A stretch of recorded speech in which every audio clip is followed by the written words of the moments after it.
بسم اللہ الرحمن الرحیم۔ السلام علیکم ناظرین، میں ہوں عتیق الرحمان اور آپ دیکھ رہے ہیں JK TV۔ آج ٹنگی گلا بیترا روڈ کے حوالے سے ایک احتجاجی مارچ ٹنگی گلے سے شروع ہوا تھا صبح، جو پلندری پہنچ چکا ہے اور DC آفس کے سامنے ایک جلسے کی شکل اختیار کر چکا ہے۔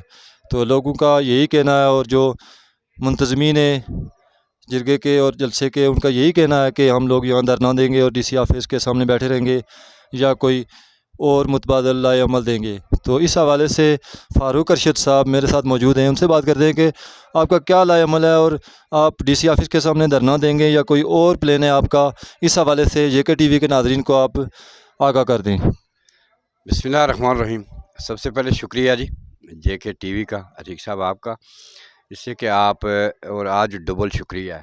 آپ صبح سے جو ہے وہ بڑے کھنڈرات میں نے آپ کو جو ہے وہ وہاں پر بائک پر جو ہے وہ دیکھا ہے، اور یہی ہے صحافت کا اصل حق، یہی ہے کہ آپ نے جو آج ادا کیا ہے اس پر میں آپ کا مشکور ہوں، آپ کے ادارے کا مشکور ہوں۔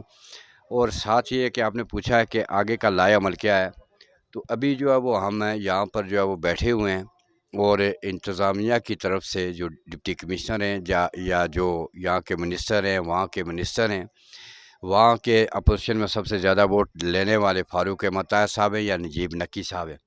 اب یہ وہ لوگ ہیں کہ جنہوں نے ہمیشہ اس پبلک کو استعمال کر کے، اس سڑک کو استعمال کر کے ووٹ لیے، سپورٹ لی اور جھنڈیاں حاصل کی۔ تو ان میں سے یہ سمجھ لیں کہ ان کی بھی میں یہ کہوں گا کہ لوگوں کے ساتھ ظلم یہ ہے کہ ان کی عوام آج یہاں پر پہنچی ہوئی ہے، اور یہاں پر ہم بیٹھے ہوئے ہیں۔ جب تک جو ہے وہ یہاں پر لوگ بیٹھے ہوئے ہیں، جب تک ہمیں کوئی معقول جواب نہیں ملتا، ہم تو یہیں پر ہیں۔ اور اگر اس کے بعد جو ہے وہ اگر متبادل کے طور پر ہمیں کچھ کرنا پڑا تو وہ اس سے تھوڑا سا سخت اقدام ہوگا۔